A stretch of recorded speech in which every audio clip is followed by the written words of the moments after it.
disiplin, dan motivasi. Tujuan studi mandiri meningkatkan kemandirian dalam belajar, membantu siswa untuk menjadi lebih mandiri dan bertanggung jawab atas proses belajaran mereka sendiri, mengembangkan keterampilan manajemen waktu, mendorong siswa untuk mengatur waktu mereka dengan efektif, merencanakan jadwal belajar, dan mengikuti rencana tersebut dengan disiplin, meningkatkan kemampuan pengembangan keputusan, memperkuat kemampuan siswa untuk membuat keputusan terkait materi yang akan dipelajari.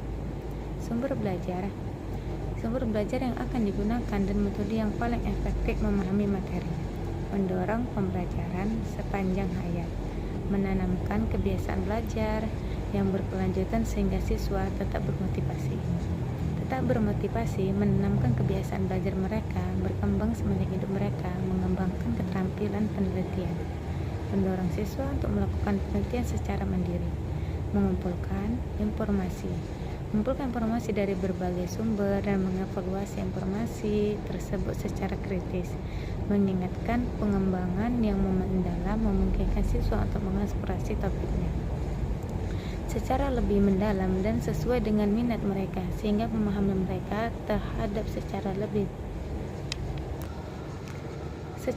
mendalam dan sesuai dengan minat mereka, sehingga memahami mereka terhadap materi menjadi lebih posesif, meningkatkan motivasi dan disiplin, mendorong siswa tetap bermotivasi dan disiplin dalam mengikuti rencana belajar mereka sendiri, memperkuat keterampilan belajar, mengembangkan keterampilan belajar seperti membaca kritis, mencatat, membuat ringkasan, dan mengaplikasikan pengetahuan yang telah dipelajari. Gaya belajar mereka sendiri, baik itu visual, auditory, kinestetik, atau kombinasi dari gaya tersebut, menumbuhkan rasa percaya diri, meningkatkan rasa percaya diri siswa dalam kemampuan.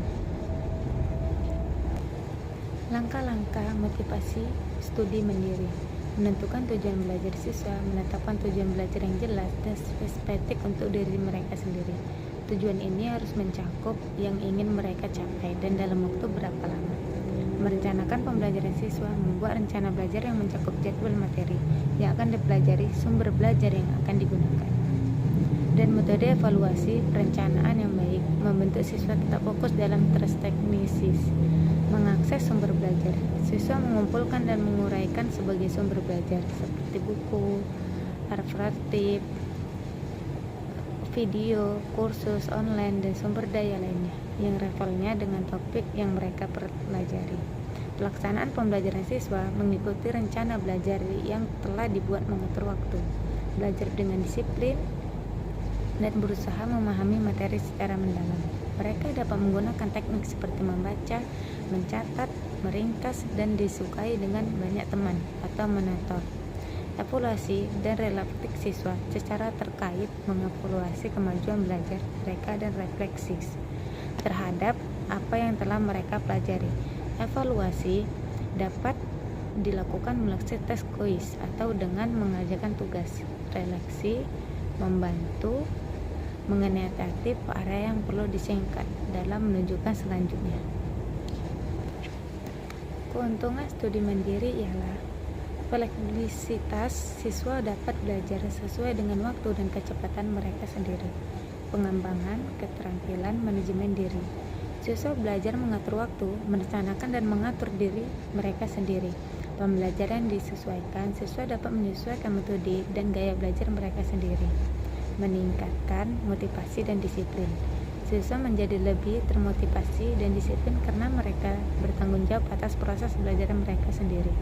Pemahaman yang lebih mendalam, siswa dapat mengeksplorasi materi lebih dalam sesuai dengan minat mereka sendiri. Assalamualaikum warahmatullahi wabarakatuh. Perkenalkan, nama saya Dejiska Lubis, mahasiswa semester 4 STEM Hubul Waton, Ujung Tanjung. Pada video kali ini saya akan membahas tentang metode studi mandiri, yaitu subtopik dari mata kuliah metode dan strategi pembelajaran yang diasuh oleh Bapak Dr. Muhammad Fikri Azhari MPD. Baiklah, langsung saja saya akan menyampaikan pengertian metode studi mandiri. Metode studi mandiri adalah strategi pembelajaran di mana siswa mengambil tujuan, jawaban, utama atas proses belajar mereka sendiri.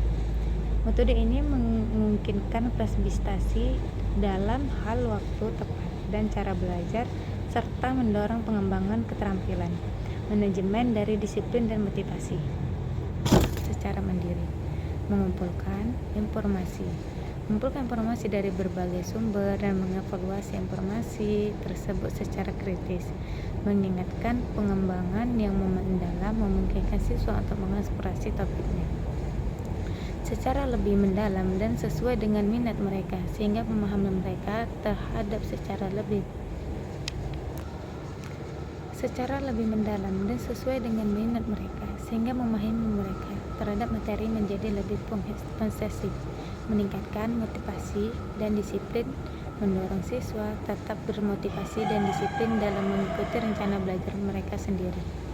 Memperkuat keterampilan belajar, mengembangkan keterampilan belajar seperti membaca kritis, mencatat, membuat ringkasan, dan mengaplikasikan pengetahuan yang telah dipelajari. Gaya belajar mereka sendiri, baik itu visual, auditory, kinestetik, atau kombinasi dari gaya tersebut. Menumbuhkan rasa percaya diri, meningkatkan rasa percaya diri siswa dalam kemampuan. Langkah-langkah motivasi studi mandiri. Menentukan tujuan belajar siswa, menetapkan tujuan belajar yang jelas dan spesifik untuk diri mereka sendiri.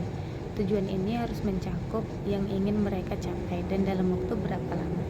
Merencanakan pembelajaran siswa, membuat rencana belajar yang mencakup jadwal materi yang akan dipelajari, sumber belajar yang akan digunakan, dan metode evaluasi perencanaan yang baik. Membentuk siswa tetap fokus dalam teknisis.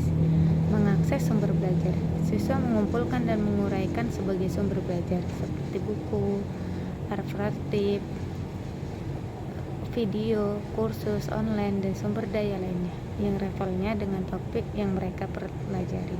Pelaksanaan pembelajaran siswa mengikuti rencana belajar yang telah dibuat, mengatur waktu, belajar dengan disiplin, dan berusaha memahami materi secara mendalam. Mereka dapat menggunakan teknik seperti membaca, mencatat, meringkas, dan disukai dengan banyak teman atau mentor.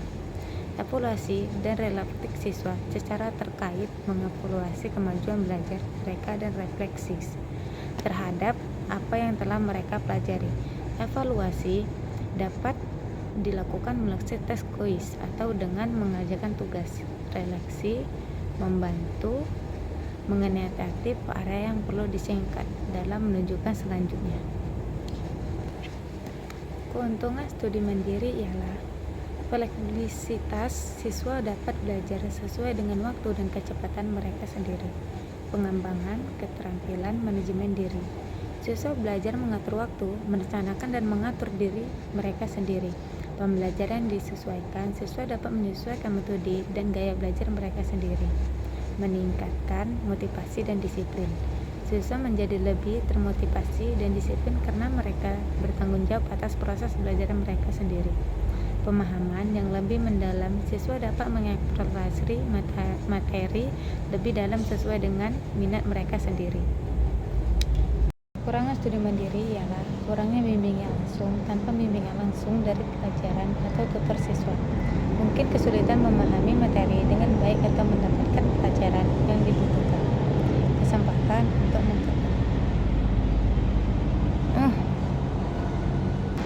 Kekurangan studi mandiri ialah kurangnya bimbingan langsung. Tanpa bimbingan langsung dari pelajaran atau tutor, siswa mungkin kesulitan memahami materi dengan baik atau mendapatkan pelajaran yang lebih dibutuhkan mereka. Kesempatan untuk kesalahpahaman tanpa ada orang yang tepat dapat memeriaksakan mahasiswa dari risiko bahwa siswa dapat salah memahami informasi atau konsep penting dalam pembelajaran. Kesulitan dalam motivasi dan disiplin membutuhkan tingkat motivasi dan disiplin yang tinggi dari siswa untuk tetap terlibat dan menyelesaikan pekerjaan mandiri. Keterbatasan sumber daya. Tidak semua sumber daya atau referensi mungkin tersedia mandiri, terutama untuk topik yang lebih spesifik dan kompleks. Kurangnya kolaborasi dan diskusi.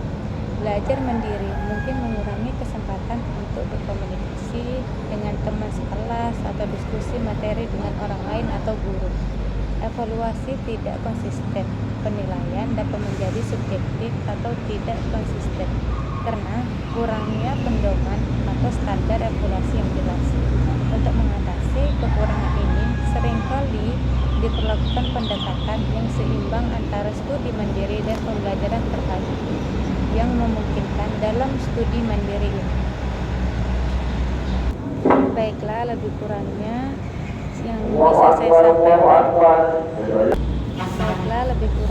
yang bisa saya sampaikan dalam metode studi mandiri. Saya mohon maaf jika ada kesalahan, ya saya masih pemula. Mohon maaf. Wassalamualaikum warahmatullahi wabarakatuh.